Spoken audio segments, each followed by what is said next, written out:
Saludos y bendiciones. Nuevamente por acá, esta es su Escuela Teológica Integral Reformadora, continuando con este núcleo, con esta materia que estamos llevando acá, como lo es el conflicto entre dos reinos.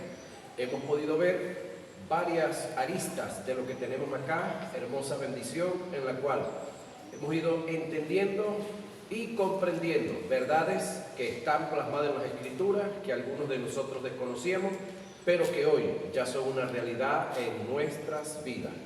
Vamos entonces a la clase número 4, propósito de la batalla. Es decir, nosotros no estamos en una batalla porque no tenemos nada que hacer, porque estábamos desocupados, entonces vamos a tener batalla por batalla. No, hay un propósito, hay un objetivo.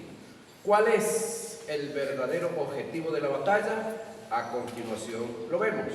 Esto es importante entenderlo y tenerlo claro para evitar propósitos equivocados que me descalifiquen de la batalla sin haberla comenzado. Mira lo tremendo del caso. Es decir, cuando nosotros estamos en el propósito equivocado, somos descalificados de la batalla e incluso antes de haberla comenzado. Entonces, ¿cuál es el propósito? Para confrontar los poderes de las tinieblas debe haber un motivo muy correcto. En Hebreos 12:1 el autor dice que para correr la carrera de la fe, que es a su vez una de las batallas que tenemos que librar, debemos despojarnos, oiga lo que viene, de todo peso y del pecado que nos asedia. El pecado nos elimina de la carrera, hablando de los pecados, y a su vez nos hace aliados al reino de las tinieblas. El peso nos resta velocidad y nos hace perder la carrera, que viene siendo lo mismo que perder una batalla. Es decir, vamos a correr un maratón desde acá hasta el pueblo. Corriendo un maratón, los que les ha tocado irse a pie de aquí al pueblo, estamos como a hora y media, ¿no? De aquí al pueblo, 2 horas. 2 horas, ok. Supongamos que yo decido irme en la forma como ando vestido, ¿sí? Pero uno de ustedes decide irse en zapatillas, en licra, en una franela de esas que usan los corredores y livianito. ¿Quién cree usted que va a llegar primero? Ay, que se mande un aguacero en el camino, un palo de agua de esos bien dados.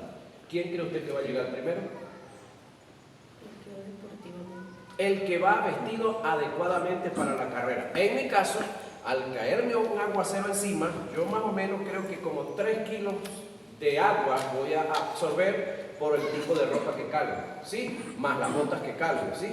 Entre ellos, ahora, 3 kilos, de repente usted los agarra aquí, los levanta, eso es nada. Échese una caminadita de 1 hora con 3 kilos, para que usted vea lo que pesan 3 kilos.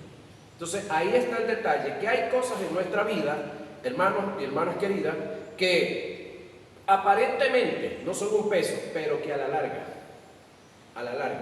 sí van a pesar. Es decir, hay cosas que nosotros como cristianos hacemos que aparentan ser inofensivas. No son pecados, sí, estamos hablando de cosas que no son pecados, pero que para el desarrollo de nuestra vida ministerial o de nuestra vida como cristianos son estorbos, son pesos. Supongamos, con lo que voy a decir, no estoy diciendo que es pecado jugar dominó. Supongamos que nosotros todos los días agarremos la maña de estar jugando dominó, y como lo hacen los que los que se envician, que comienzan desde las 5 de la tarde hasta las 12 de la noche y las 3 de la noche, pero cuando hay vigilia ellos no van. Pero para un campeonato, bien sea de dominó, bien sea de fútbol, bien sea de bolas criollas, estamos hablando de acciones que hacemos que sabemos que no son pecados, pero que nos restan velocidad. Ahora, con las redes sociales, los que pasamos horas y horas viendo estupidez, es decir, consumiendo de las redes sociales, pero no producimos nada. Entonces, ni siquiera repartimos lo que otros producen, cosas buenas que otros producen. Entonces, muchos de nosotros no estamos ¿cómo le digo?, pecando con jugar cualquier tipo de deporte, con hacer cualquier tipo de juego, bien sea baraja, bien sea dominó, el otro ludo, dado, y todo ese tipo de entretenimientos que el hombre se ha inventado, que no son pecados, no estoy diciendo que son pecados, y que se pueden jugar de vez en cuando y de cuando en vez. De lo que yo no estoy de acuerdo es que se apueste dinero para tal efecto, ¿no? Ok. Y que se puede hacer en familia, y reitero, se puede hacer de vez en cuando y de cuando en vez, pero que nos enviciemos a eso nos va a restar en la carrera mucho tiempo, mucho espacio. Es decir, es el vestirnos y el andar no adecuado para la carrera que tenemos que correr con paciencia. Entonces, es como que usted se lance a nadar dentro de un río en la forma como yo ando vestido, o se meta a la playa en la forma como yo ando vestido. Fácilmente usted se va a ahogar. Es más, usted va a una piscina donde haya un salvavidas y en la forma como yo ando vestido no me van a permitir bañarme, porque es más fácil ahogarse de esta forma que con ropa ligera, que con ropa adecuada para tal efecto. Y no estamos hablando de pecados ni de pecado, estamos hablando de cosas que nos estorban, que es un peso para el desarrollo en nuestra vida en cuanto a la carrera que tenemos que correr con paciencia. Ahora, en cuanto a pecado, pues cada uno de nosotros sabemos qué es o qué se nos hace pecado a nosotros, y sabemos que tenemos que despojarnos del pecado. En nuestro corazón puede haber un motivo muy correcto para enfrentar la batalla, pero si no es el de Dios, ya la hemos perdido sin haber comenzado, cuanto más si el motivo es incorrecto. Hay tres motivos principales que me deben tener en pie para la batalla, para deshacer, oiga el primero, para deshacer las obras del diablo e implantar el reino de los cielos. Este debe ser el primer motivo por el cual yo voy a una batalla, para deshacer las obras del diablo. Ok, en cuanto a, les he enseñado que el diablo solamente tuvo dos obras sobre la tierra, que fue el pecado y las muertes. Ahora, Cristo las destruyó, amén. Sin embargo, para efecto del mundo, esas dos obras siguen vigentes. Para efecto de nosotros, el pecado no existe. El pecado. Para efecto de nosotros, ya hemos sido libres de la muerte espiritual. Amén.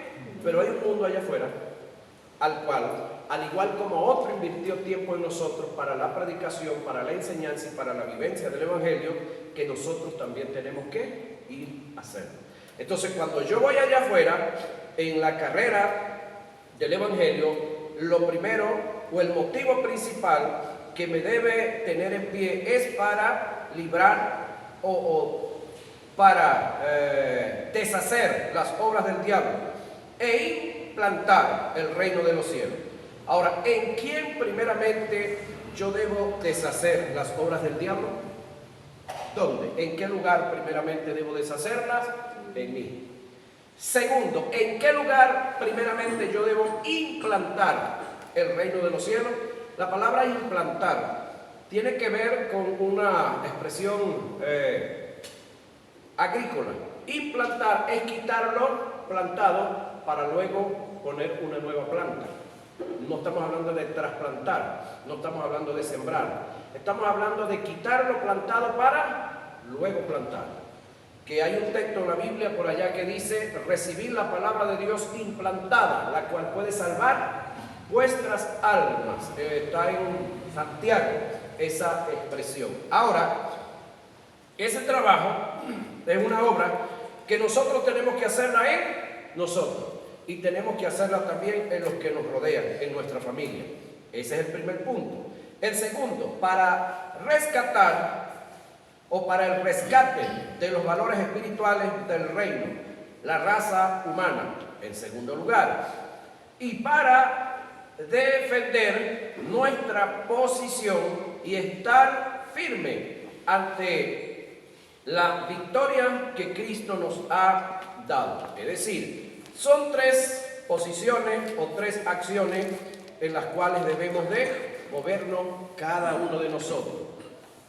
Conociendo a nuestro enemigo. Muy importante lo que viene ahora. Usted debe, y yo debo, cada día conocer a nuestro enemigo. Cuando hablamos del boxeo, algo que le gusta mucho a Rafaelito, una de las cosas que hacen cuando hay una pelea entre el campeón, por decir un nombre de Chabasquén, y el campeón del Tocuyo, lo primero que va a hacer el que está preparando al campeón de Chabasquén es buscar todas las peleas antiguas que ha tenido el campeón del Tocuyo.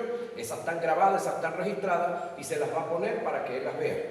Y va a ver cuál es la mano que él usa más y cuál es la que usa menos. En qué área el tipo tiene la guardia más pendiente y en qué área la tiene descuidada. ¿Cuál es el objetivo? Está diciéndole al que va a pelear: mira en el área donde él es débil, mira en el área donde él no se cuida, por ahí entonces tú le vas a dar. Para eso se estudia el enemigo, para eso se estudia el contrincante. Entonces usted y yo, aparte de conocernos nosotros y conocer a Dios con el que contamos, tenemos que conocer a nuestro enemigo. Y el más grande enemigo que usted tiene, ¿cómo se llama? Usted mismo. El segundo es el diablo.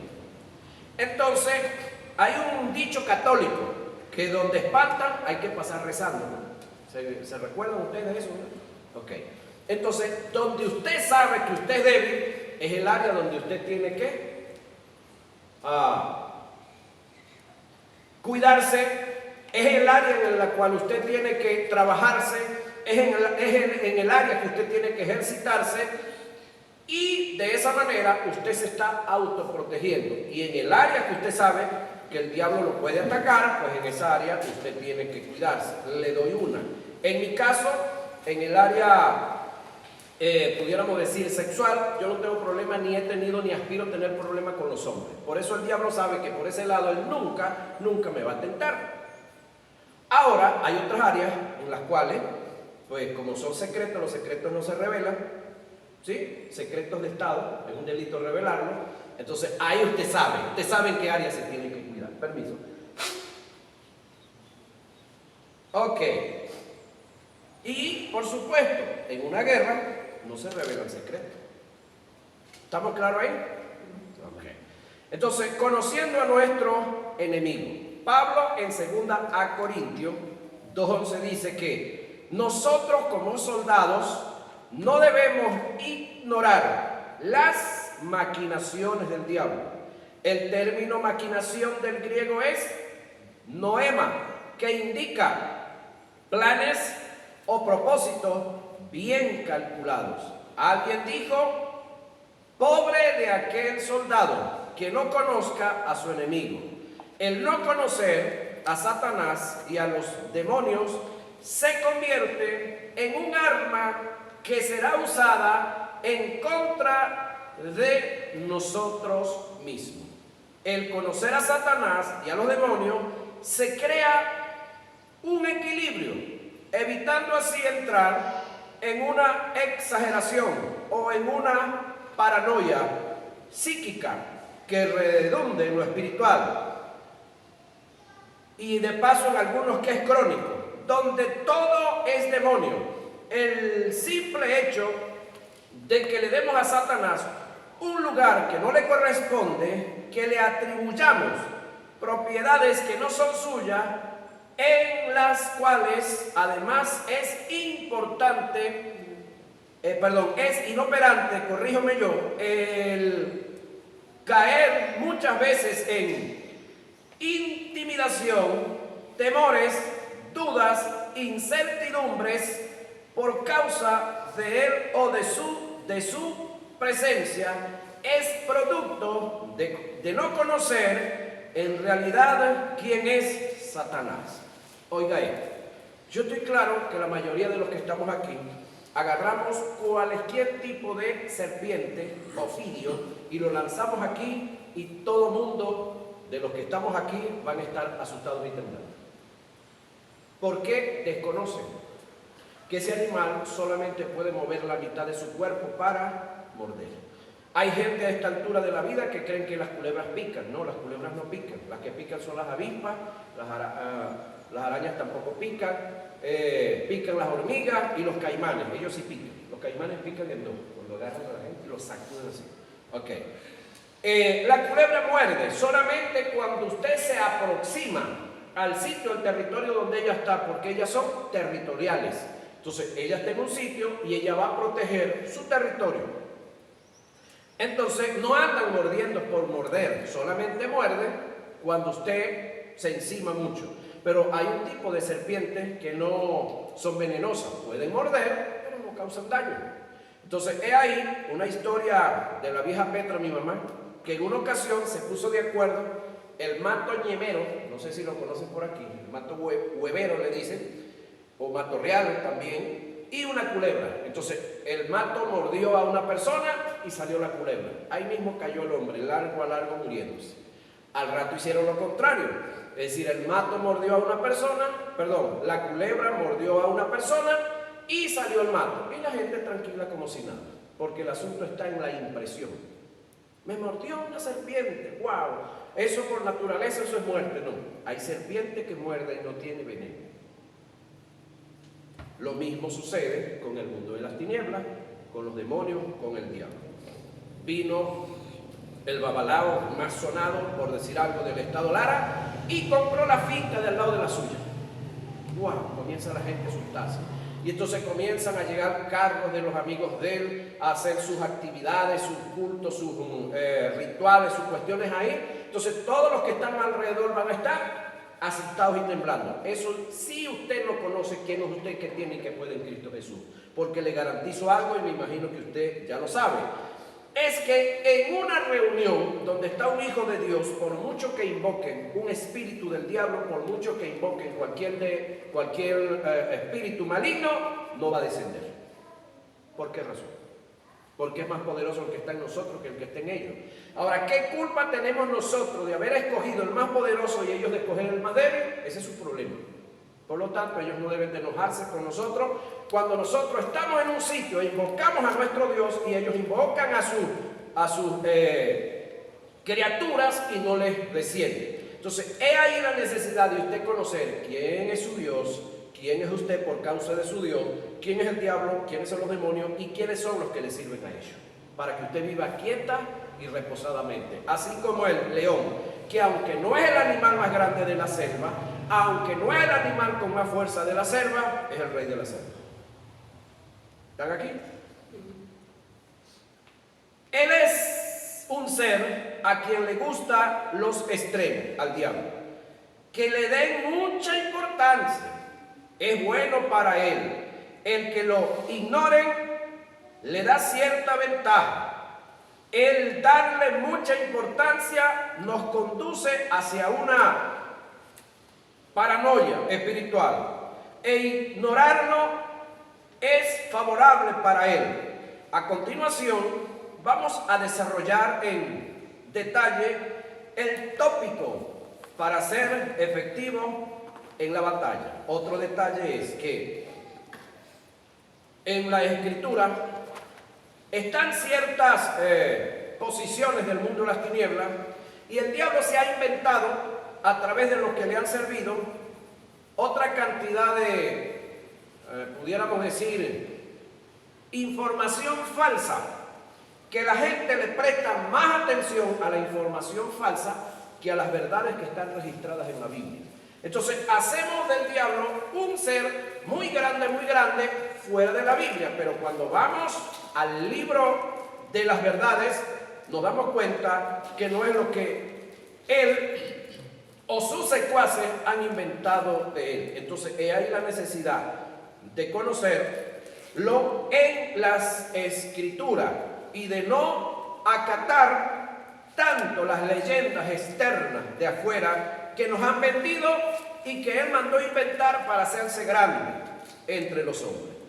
Para comenzar, analicemos a Satanás antes de su caída, es decir, a Luzbel, para tener una mayor percepción de este ser con relación al servicio y a las responsabilidades que tenía ante Dios.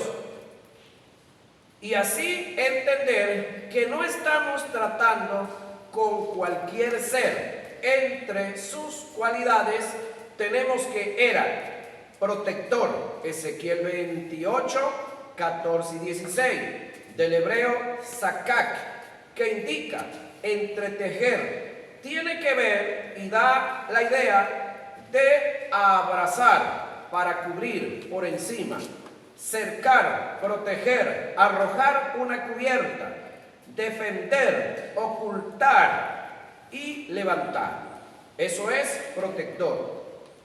Sello de la perfección, Ezequiel 28, 12 y 15, del hebreo tamín, que significa íntegro, cabal, irreprochable. Literalmente el texto dice: eras íntegro, cabal e irreprochable en todo lo que hacía. Por esta causa, Luzbel, ahora Satanás, quiere mantenernos en las prácticas de pecado que él sabe lo significante y el valor que tienen para Dios el que podamos alcanzar un nivel de santidad de acuerdo a los principios del reino. Este término del hebreo también fue el que Dios utilizó para hacer referencia a Job 1:1 y 2:13. El título sello de la perfección no solo es atribuido a sus actitudes y a su manera de conducirse, sino a su belleza física y mental, atribuyéndole la perfección no solo a él como lo creado, sino también a su creador, resaltando que dicha obra tan perfecta venía de las manos de la perfección misma, que es Dios. Esto se puede entender cuando leemos el texto subsiguiente. En el verso 12 del capítulo 28 dice: tú eres, para ese momento, el sello de perfección, lleno de sabiduría y acabado de hermosura. Es decir, si usted ve lo creado por Dios, hermoso, bello, bueno, más hermoso y más bello era Luzbel. ¿Sí? Si usted ve un animal como un colibrí, si usted ve un pajarito de diferentes colores, ese que le dice el tintín, que tiene varios colores, el turpial, que es lindo, si usted ve un tigre, ve una serpiente de cualquier, estamos hablando de la belleza, no del pánico o el miedo que usted le pueda tener a ese animal, ¿verdad? Si esos animales son hermosos, mucho más hermoso y mucho más inteligente era Luzbel, porque fue hecho como la corona de la creación. Es decir, Dios, cuando determinó hacer una primera creación en la que hizo ángeles, arcángeles, querubines, serafines, criaturas celestiales, todos esos seres, los que han alcanzado a verlo, dicen que son muy bellos, que son muy hermosos. Sí, pero si eso era bello, si eso es hermoso, Luzbel era mucho más. ¿Sí? Entonces, él fue el sello perfecto de toda la creación. Ahora, sello de la perfección también es aplicable a quien representa y manifestaba la perfección de Dios. Aquel por quien Dios se sentía orgulloso. Esto lo deducimos tomando en cuenta el pasaje de Job 1:1 y 2:3. Después de la persona de la deidad, Satanás ocupaba el cuarto lugar en perfección y en poder, hablando de que el primer lugar era de Jehová, el segundo era del Verbo, el tercero era del Espíritu Santo y en este caso el cuarto en cuanto a todo: belleza, estética, hermosura, inteligencia. Todas esas posiciones las tenía Jehová Dios, el Verbo y el Espíritu Santo, primero, segundo y tercer lugar. En cuarto lugar, en todas esas esferas, en todas esas áreas, estaba Luzbel. La única diferencia que había entre Jehová Dios, el Verbo y el Espíritu Santo, y en este caso Luzbel, es que hablando de Jehová, hablando del Verbo y hablando del Espíritu Santo, ninguno de ellos habían sido creados. Ellos son eterno. Ellos son omnipresentes, ellos son omnipotentes, ellos son omniscientes y ellos son infinitos. 5 cualidades únicas en la deidad. ¿Sí? Que Luzbel no tuvo ninguna de ellas. Nadita, nadita. No es eterno, no es infinito, no es omnisciente, no es omnipresente, ni es omnipotente. Estuvo detrás de todos ellos, por debajo de todos ellos. Entonces usted ubíquese. El Dios que usted tiene, el creador que usted tuvo, y mire también claramente el adversario que usted tiene, que de paso no es el más peligroso que usted tiene. Porque el adversario más peligroso que usted tiene, ¿cómo se llama? Se llama Pedro. Ese es el adversario más peligroso que usted tiene para el éxito. Usted mismo. Entonces, el segundo más peligroso que usted tiene, ¿cómo se llama? El segundo, el diablo. Pero el primero es Rafaelito. Ahora, ese ser, hablando de Luzbel, era adorador. Los grandes exégetas bíblicos dicen que cuando este ser se disponía a adorar a Dios, de su garganta, oiga, salía como una orquesta filarmónica. Estamos hablando de lo que los pensadores, estudiosos, lectores de la Biblia más o menos tienen ideas. Él solo bastaba para adorar a Dios. Ahora, yo no sé si usted ha visto por ahí en algunas ocasiones algunos loquitos que andan por ahí en la calle con un cuatro, con unas maracas y con una tambora y tocan todo al mismo tiempo. Si usted ha visto alguna gente que tocan una guitarra, tocan una batería y tocan una sinfonía al mismo tiempo. Bueno, imagínese una posición similar a la que tenía Luzbel. Si estos loquitos lo pueden hacer, ¿no lo puede hacer este animal? Es decir, cuando él se disponía a adorar a Dios, él solo bastaba para que como una orquesta presentar él esa adoración a su creador. La Biblia no hace referencia de Satanás como adorador, pero a causa de su hermosura y perfección, él como creador fue motivo de adoración. Al creador, cuando las huestes angelicales veían a Satanás, a causa de su hermosura y acabado y esplendor, adoraban a Dios por su creación. Era tanta la manifestación de su creación que cuando fue creado se prepararon los instrumentos para celebrar su creación. Igualmente, esta apariencia presenta a este ángel en su creación como diadema de alabanza a su creación. El término diadema es corona de 3 posiciones. Ezequiel 28:13. Si Satanás era inspiración de adoración a causa de su creación, ¿quién podría alegar que fuera un adorador? El simple hecho de que Satanás tenía un deseo de mayor gloria indica que pudo haber sido el encargado de la adoración, de la cual desistió, queriendo atribuirse dicha propiedad. Ezequiel 28:17. Esto es notorio en la tentación a la cual sometió a Jesús. Satanás buscó la forma de parte de la deidad se le brindase adoración y cumplir así con el contraste de lo que él hacía.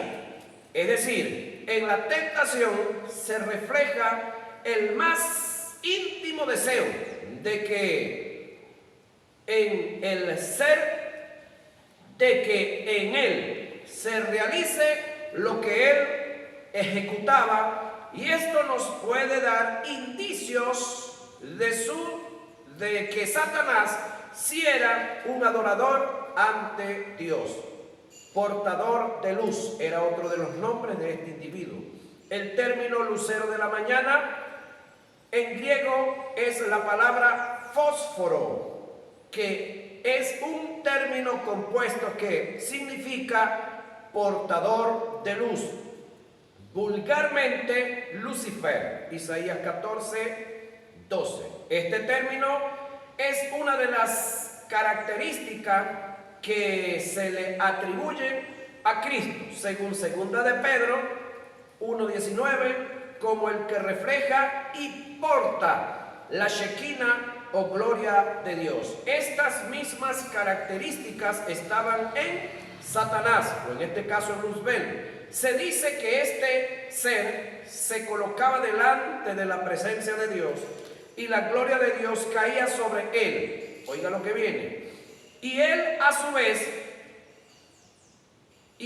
vez la gloria de Dios se reflejaba por todos los cielos.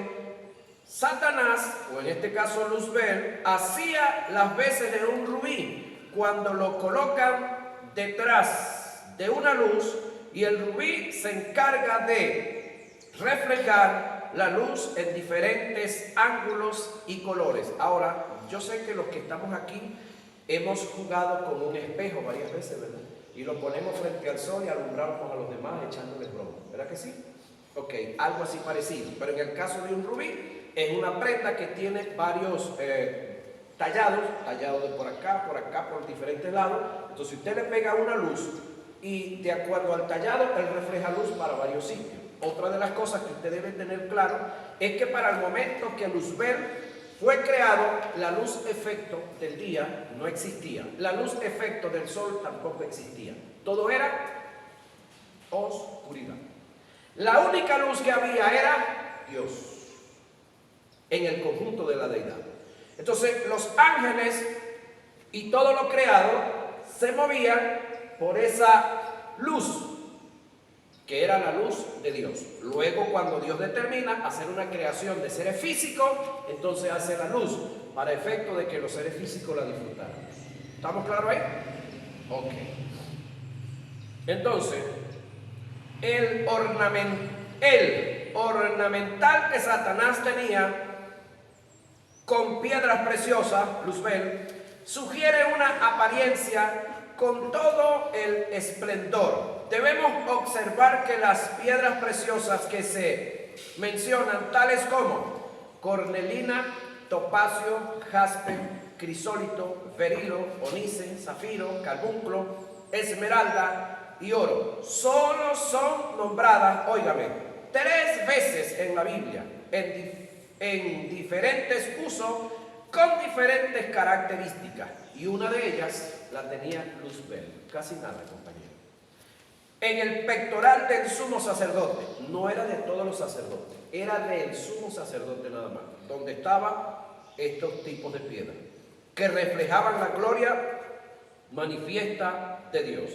En el pectoral del sumo sacerdote, indicando la gracia divina. En la Nueva Jerusalén, que refleja la gloria y magnificencia de Dios. Como parte de la vestidura de este gran ángel, representaba el acabado y cubierto de Dios en su creación. Entonces, en Luzbel solamente estaban estas piedras. En la Nueva Jerusalén, en la cual vamos a habitar, vamos a vivir, la Nueva Jerusalén no es la de allá, la que han reconstruido, está en el cielo. Y en el pectoral del sumo sacerdote, solamente de una orden sacerdotal. Sin embargo, Luzbel perdió esa gloria y esa orden sacerdotal también fue desplazada. ¿Cuál orden sacerdotal? La de Aarón. Ahora, analicemos a Satanás después de su caída. Lo acabamos de analizar antes de su caída. Ahora vamos a verlo después de su caída. Es decir, ahora cuando sí es Satanás. Satanás no es la contraparte de Dios. Oiga esto, pero tiene poder. Satanás no es alguien o algo que le pueda causar a Dios rivalidad. No, Dios no tiene rival, Dios no tiene padrón que le pueda quitar el sueño. La contraparte se dice de aquel que, además de llevarte la contraria, posee los mismos poderes propiedades y cualidades de su opositor. Satanás es una criatura, Dios es el creador. ¿Alguien puede decir algo? Amén. Satanás meramente es una criatura y Dios es el creador. Ahora, ¿qué somos nosotros? Una criatura. Pero somos una criatura que tiene un pacto de sangre. Y ese pacto de sangre es indisoluble, señoras y señores. Para nosotros o nosotros, aparte de ser criatura, somos hijos por pacto de sangre y somos hijos porque pasamos a ser un tercer género o una tercera creación que Dios se ha determinado hacer. Él, para su gloria y para bendición nuestra. Creador. Dios es el creador. Por lo consiguiente, nunca podrá ser su contraparte. Satanás está en contra de Dios y es su peor y principal enemigo. En el caso de Dios, Dios no tiene el problema que usted y yo tenemos. ¿Cuál es el problema que usted y yo tenemos? Que Satanás no es nuestro peor enemigo. Nuestro peor enemigo para el éxito somos nosotros mismos. Ahora, Dios no tiene a Dios como su peor enemigo para el éxito. Tiene a Satanás. ¿Sí? Ahora, sin embargo, hay quienes equivocadamente le han dado a Satanás una posición casi similar a la de Dios. Y esto tenemos que erradicarlo. Es parte del trabajo que nos corresponde a nosotros de erradicar la mentira, de quitarle de la mente de los hombres y de las mujeres que nosotros conocemos la posición que le han dado al diablo que él no tiene. Y tenemos que corregirlo en el pensamiento de la iglesia. En nuestra iglesia tenemos cristianos, oigan, que viven intimidados, amedrentados, amenazados y cohibidos por la mala información que tienen acerca de Satanás y su posición. A Satanás no hay que subestimarlo. Sí, estamos claros. En el mundo espiritual, antes de caer, ocupaba el cuarto lugar, que vendría siendo el primero después de Dios o de la deidad. Esto lo llevó a tener ciertas ventajas en el mundo espiritual, pero no lo llevó a estar a la altura de Dios. Tenemos que ver a Satanás como un ser espiritual, si lo es, que tuvo su origen en Dios y que tiene sus limitaciones. No lo debemos comparar con Dios. Él no es la contraparte de Dios. Satanás es un ser sobrenatural, indiscutiblemente, pero no es soberano como lo es Dios. Es decir, Dios tiene soberanía, Satanás no. Satanás es un ser que en el trabajar yo lo considero bruto. ¿Por qué razón? Porque el tipo trabaja y trabaja y trabaja, pero el resultado bueno de su trabajo le queda es a Dios.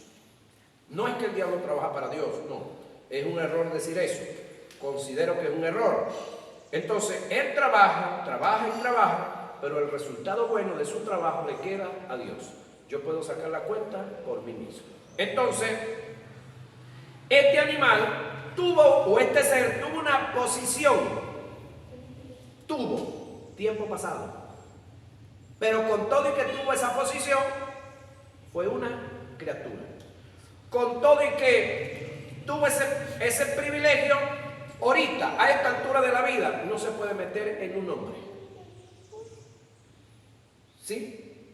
O en una mujer, no se puede meter. Puede influenciarlo, pero no tiene la capacidad de meterse en un hombre o en una mujer. Es más, para que vayas entendiendo, esto me sacudió a mí. Una vez que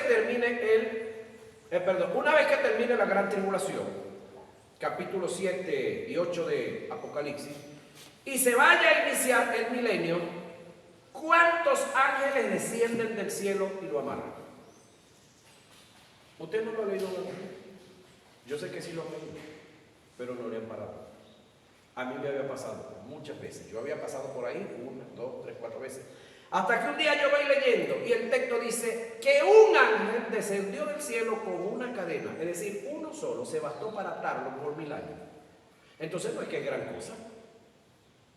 Dios no tuvo que mandar un batallón, Dios no tuvo que mandar un escuadrón de ángeles, arcángeles, querubines y serafines, o unas fuerzas combinadas ahí. No, uno solo, un ángel, bastó para atarlo por 1000 años.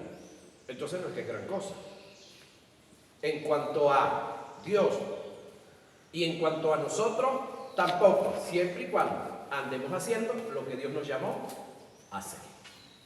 Siempre y cuando caminemos en el propósito de Dios. Siempre y cuando el poder que está en nosotros lo usemos para las 3 cosas que dijimos antes. No para andar pantallando por ahí y para creernos más que los demás. Porque una cosa es ser, otra cosa es creerse ser. Y otra cosa es ser y otra cosa es andar pantallando de lo que somos. Y el ser lo que somos no es para andar pantallando. Es como un funcionario policial cuando saca su arma en una acción es para usarla, no para andar pantallando. Ni la saca para andar disparando, andar echando tiros al aire. Cuando un arma de reglamento se saca en funciones de una acción es para darle uso, porque esas no están ahí para pantallar. Porque él para practicar tiro tiene el polígono. Y allá sí, hacen y deshacen en cuanto a la práctica. Sin embargo, creo que ahorita a esta altura de la vida todas las balas las compran ellos mismos. O no sé si se las dan, desconozco esa parte, no he estado en ese mundo. Pero tampoco es que van a disparar todas las que ellos quieran. Y le van a disparar a todos los que ellos quieran. No, hay un ¿a qué? Porque viene otro lote detrás de ellos también. Hay un tiempo que hay que ocupar. Ahora, su poder, el poder de este animal. Lo primero que debemos tener claro es que cuando Cristo venció al diablo, le quitó la autoridad. Oiga lo que le quitó. Le quitó la autoridad, no el poder. Son cosas que usted y yo debemos de tener muy claras. Que enfrentamos a un enemigo que tuvo autoridad y poder. Y ahorita, a esta altura de la vida, ese animal solamente tiene poder, no tiene autoridad. Entonces, su poder es algo en él, es inherente en él. Pero eso lo vamos a ver en nuestra próxima hora de clase.